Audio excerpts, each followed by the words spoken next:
আজকে আমরা জেসন কেলির অসাধারণ বই the neatest little guide to stock market ইনভেস্টিংয়ের উপর একটি ছোট কিন্তু শক্তিশালী ফ্ল্যাশ সামারি দেখব।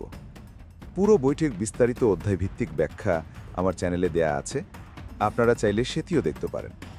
তাহলে চলুন আজকের ফ্ল্যাশ সামারি শুরু করি।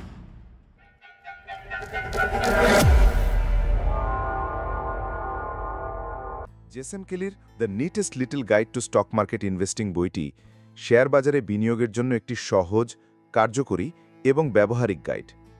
বইটি নতুন বিনিয়োগকারীদের জন্য যেমন সহায়ক, তেমনি অভিজ্ঞ বিনিয়োগকারীদের জন্য একটি কাঠামোবদ্ধ রোডম্যাপ।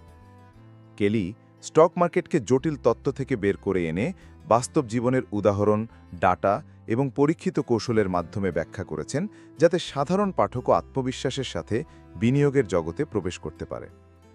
বইটির মূল ভিত্তি হল দীর্ঘমেয়াদী পরিকল্পনা, বাজারের নিয়মিত পর্যবেক্ষণ এবং একটি সিস্টেমেটিক স্ট্র্যাটেজি ব্যবহার করে নিজের জন্য স্থায়ী সম্পদ তৈরি করা।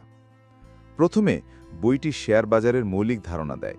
স্টক কি, কেন মানুষ শেয়ার কেনে, কোম্পানির মালিকানা কিভাবে ভাগ হয় এবং শেয়ারের দাম কিভাবে ওঠানামা করে। কেলি দেখিয়েছেন যে শেয়ার বাজারে বিনিয়োগ আসলে কোম্পানির বৃদ্ধির অংশীদার হওয়া। তিনি বিনিয়োগকে জুয়ার সাথে তুলনা করার ভুল ধারণা ভেঙে দিয়ে প্রমাণ করেছেন যে এটি একটি শৃঙ্খলাপূর্ণ ও গবেষণা ভিত্তিক প্রক্রিয়া। বইয়ের শুরুতেই পাঠককে শেখানো হয় তাড়াহুড়া নয়, বরং দীর্ঘমেয়াদী মানসিকতা নিয়ে এগোতে হবে। বইয়ের একটি বড় অংশে কেলি 5 স্টেপ ইনভেস্টমেন্ট প্ল্যান ব্যাখ্যা করেছেন, যা তার কৌশলের মেরুদণ্ড।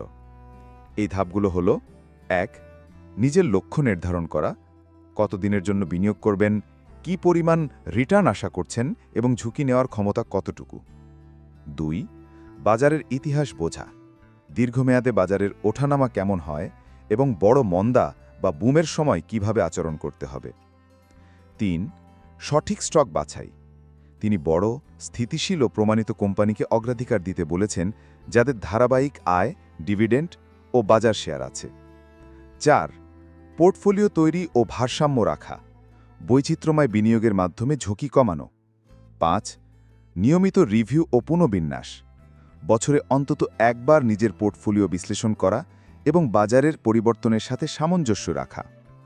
কেলি তার বইতে গ্রোথ স্টক এবং ভ্যালু স্টকের পার্থক্য বিশদভাবে ব্যাখ্যা করেছেন। গ্রোথ স্টক সাধারণত দ্রুত বৃদ্ধিশীল কোম্পানির, যেগুলো দীর্ঘমেয়াদে উচ্চ মুনাফা দেয় কিন্তু ঝুঁকিও বেশি। অন্যদিকে ভ্যালু স্টক হল বাজারে কম দামে থাকা শক্তিশালী কোম্পানির শেয়ার, যেগুলো নিরাপদ এবং স্থিতিশীল রিটার্ন দেয়। তিনি পাঠককে শিখিয়েছেন কিভাবে দুই ধরনের স্টকের মধ্যে সঠিক ভারসাম্য রাখতে হয়। বইটির একটি উল্লেখযোগ্য দিক হল কেলি ফর্মুলা, যেখানে তিনি দেখিয়েছেন কিভাবে শৃঙ্খলাপূর্ণ বিনিয়োগ পরিকল্পনা সময়ের সাথে সাথে চক্রবৃদ্ধি হারে আপনার সম্পদ বাড়ায়।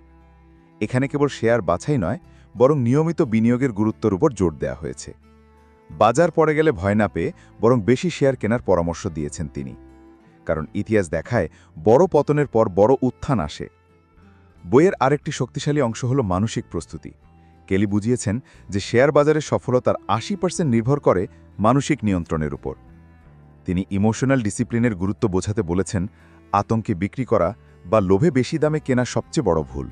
বাজারের ওঠানামা স্বাভাবিক, কিন্তু ধৈর্য এবং ধারাবাহিকতা আপনাকে জয়ী করবে। ডিভিডেন্ড স্টক নিয়ে বইয়ের একটি অধ্যায় খুবই তথ্যবহুল। তিনি দেখিয়েছেন কিভাবে ডিভিডেন্ড প্রদানকারী কোম্পানিগুলো স্থিতিশীল আয় দেয় এবং বাজারের অস্থিরতায়ও আপনার পোর্টফোলিওকে সুরক্ষিত রাখে। দীর্ঘমেয়াদী পুনর্বিনিয়োগ করা ডিভিডেন্ড কিভাবে সম্পদ গুণিতক হারে বাড়ায়, সেটিও তিনি উদাহরণ দিয়ে বুঝিয়েছেন। সবশেষে বইটি একটি সহজ কিন্তু শক্তিশালী বার্তা দেয়। শেয়ার বাজারে সফলতা আসে দ্রুত ধনী হওয়ার চেষ্টা থেকে নয়, বরং নিয়মিত, ধারাবাহিক এবং তথ্যভিত্তিক বিনিয়োগ থেকে। কেলি দেখিয়েছেন যে শৃঙ্খলা, সময় ও সঠিক স্ট্র্যাটেজি সমান সমান আর্থিক স্বাধীনতা। এই বইটি নতুন ও অভিজ্ঞ উভয় বিনিয়োগকারীর জন্য একটি রোডম্যাপ। জেসন কেলির পরামর্শগুলো সহজ ভাষায় উপস্থাপিত হলেও এর ভেতরে রয়েছে প্রফেশনাল বিনিয়োগের গভীর জ্ঞান। দীর্ঘমেয়াদে শেয়ার বাজার থেকে সম্পদ গড়ে তুলতে চাইলে এই বইটি হলো হাতে রাখার মতো একটি পূর্ণাঙ্গ গাইড। আশা করি আজকের এই ফ্ল্যাশ সামারি আপনাদের ভালো লেগেছে। আপনাদের মূল্যবান মতামত অবশ্যই জানাবেন, আর কোন ধরনের বইয়ের অডিও বুক শুনতে চান সেটাও আমাদের জানাতে ভুলবেন না। আবার দেখা হবে নতুন একটি এপিসোডে। ততক্ষণ পর্যন্ত ভালো থাকুন। সবার জন্য রইল শুভকামনা।